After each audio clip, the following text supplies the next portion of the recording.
अंतर्राष्ट्रीय हिंदू परिषद के अध्यक्ष डॉक्टर प्रवीण सिंह तोगड़िया ने रात्रि प्रवास के दौरान करी प्रेस वार्ता। भारतीय जनता पार्टी सरकार सत्ता में होने पर सरकार को बातें न करना, हिंदुओं के लिए काम करने की बात कही। हिंदुओं को जगाना ही मेरा मकसद है, इस बात को कहते हुए हिंदू राष्ट्र बनाना चाहता हूं कहकर प्रेस वार्ता की। स्वाभिमान पार्टी जो आपने गठित करी है, नहीं, हम कोई चुनाव लड़ने वाले नहीं हैं। हमारा काम हिंदुओं को जगाना और जागरूक होकर हिंदू अपने धार्मिक, सामाजिक, आर्थिक अधिकार के लिए सरकार पर दबाव बनाने का काम है।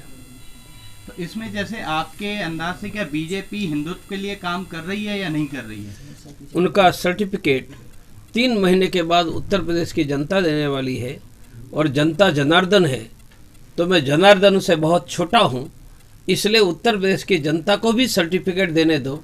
मुझे सर्टिफिकेट देने की धृष्टता नहीं करनी चाहिए। सर, उत्तर प्रदेश की जनता, सर विपक्ष जो है लैपटॉप और बिजली पानी सब फ्री में बांटने की बात कर रहा है, इस विषय में क्या कहना चाहते हैं? बांट रहे तो जनता को बांट रहे हैं ना, पाकिस्तान को नहीं दे रहे हैं ना। अफगानिस्तान को देते तो मैं कहता मत करो। उत्तर प्रदेश के नागरिक को कोई लैपटॉप देता है, कोई कर्ज माफी करता है, कोई मदद करता है, तो हमारे देश के बंधुओं की हो रही है ना। सब करो भाई, भाजपा सपा बसपा मिलकर लोगों का कल्याण हो जाएगा। सभी धर्म जातियों के पास कैंडिडेट हैं, लेकिन मुस्लिम समाज पर कैंडिडेट नहीं। आसुद्दीन ओवैसी इस बार उत्तर प्रदेश में चुनाव लड़ने की तैयारी कर रहे हैं सर। मैं तो हिंदुओं का नेता हूँ भाई। जी जी, सबका साथ सबका विकास मेरा नहीं है, हिंदुओं का साथ हिंदुओं का विकास। हिंदुओं की पास बहुत कैंडिडेट है और हमें कोई कैंडिडेट की किसी दल को कमी नहीं है। किसी भी दल को हिंदू कैंडिडेट चाहिए तो मिल रहा है, कोई चिंता का कारण नहीं। सर, एक ओवैसी का बयान आया, इसमें मोदी जी और योगी जी के लिए उन्होंने बोला है कि अगर सरकार नहीं होगी तो हिंदुओं के लिए बहुत दिक्कत हो जाएगी। मैं तो अपने लोगों के बारे में बोलता हूँ। जी सर, गौरक्षा की जहाँ बात कही जाती है तो जगह जगह सुनने में आता है कि जिस हिसाब से सरकार के होते हुए भी गौ आज हमारी सुरक्षित नहीं है, तो इस विषय पे आप क्या कहना चाहेंगे? गौ हत्या तो बंद होनी ही चाहिए, और गौ हत्या बंद होती है तो जो गायें हैं वह किसानों को खेतों में परेशान न करे, उनकी व्यवस्था भी राज्य सरकार को करनी चाहिए। कुछ मात्रा में की है, मुझे लगता है और मजबूत करने की जरूरत है। अच्छा सर, एक चीज और देखने को मिली है, आए दिन हम जब शहर में निकलते हैं तो जगह जगह गौ माता मृत पड़ी रहती हैं, जिसकी किसी को कोई संज्ञान में नहीं लेता है। तो उसके लिए आप अपनी हिंदुत्ववादी पार्टी के लिए आप क्या कहना चाहेंगे कि किस तरीके से उसका निवारण होना चाहिए? कहीं पर भी कैसी ऐसी घटना है तो हमारे कार्यकर्ता को जानकारी दो, हम उसका उचित प्रबंध जरूर करेंगे। प्रशासन पर भी दबाव जमात पर प्रतिबंध लगाए, मैं गलत वाहवाह नहीं करूंगा भाई। मुझे सीएम बनाने का वादा करे तो भी वाहवाह नहीं करूंगा, नहीं बनूंगा मैं। तो जल्दी क्या आप राजनीतिक पार्टी लेकर आ रहे हैं, इस वजह से ये सारी नहीं आएंगे तब आपको ही बताएंगे। कोई इरादा नहीं है राजनीतिक पार्टी का। सभी राजनीतिक पार्टी को पहले धर्म, मेरा स्पष्ट कहना है, मैं 84 में शुरू हुआ तब 25 साल की उम्र से हूँ। मैं एक ही लीडर ऐसा हूँ जो प्रारंभ से अंत तक कम उम्र के कारण बचा, बाकी शरीर शांत हुए। तो तब हम गीत गाते, युग युग से स्वप्न संजोए जो उनको पूरे कर दिखलाना, फिर राम राज्य है भारत में लाना। यह गीत हमने वर्षों तक पागल होकर गाया। जब मेरे बाल भी सफेद थे, मूछें काली थी।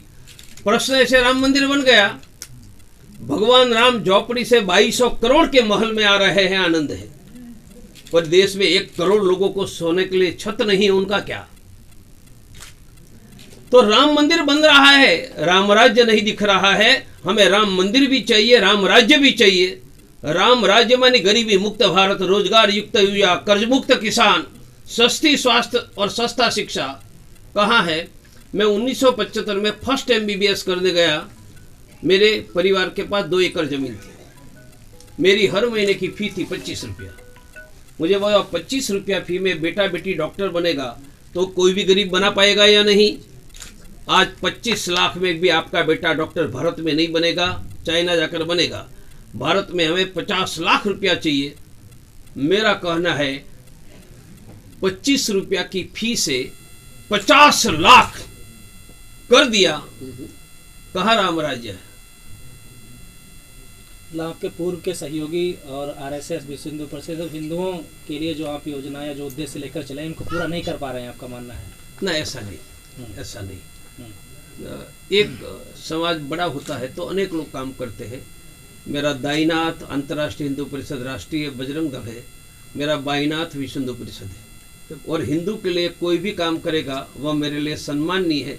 मेरे साथ होंगे तो भी, मेरे साथ नहीं होंगे तो भी। विश्व हिंदू परिषद में तो सबका दिल मेरे साथ है। रास्ते में भी स्वागत करने लोग जगह जगह आ रहे हैं, इसलिए हिंदुओं का काम करने गए वह सम्मान्य। कलयुग में तो अपना परिवार का भी नहीं करते, तो हिंदुओं का काम करने जो निकला है वह विश्व हिंदू परिषद में है या अंतर्राष्ट्रीय हिंदू परिषद में, सब मेरे दिल के टुकड़े हैं। अब कोई टुकड़ा नजदीक है, थोड़ा 1 मीटर दूर चला गया है। आपका भी बरेली आने का उद्देश्य क्या है? हिंदुओं को जगाना। मतलब चुनाव से कुछ समय पहले ही बरेली आने नहीं, चुनाव पूरा होगा तब भी डॉक्टर तोगड़ी आएगी। ओमिक्रॉन वेरिएंट को लेकर यह है कि कोर्ट ने भी कहा है सरकार से, आयोग से, कि चुनाव को 6 महीने पीछे ले जाएं या थोड़ा टालें। ये कोर्ट चुनाव आयोग तय करेगा, पर डॉक्टर के नाते मेरा जजमेंट है चुनाव मोटे तौर पर स्थगित हो जाएगा। मैं एब्सोल्युटली, यह संक्रमित रोग कैसे फैलेंगे उनका एक साइंस है, उसका नाम है एपिडेमियोलॉजी। यह हमारा सब्जेक्ट है, जो सब्जेक्ट में पढ़ा हूँ। और एपिडेमियोलॉजी के आधार पर मैं सावधान क्यों कर रहा हूँ?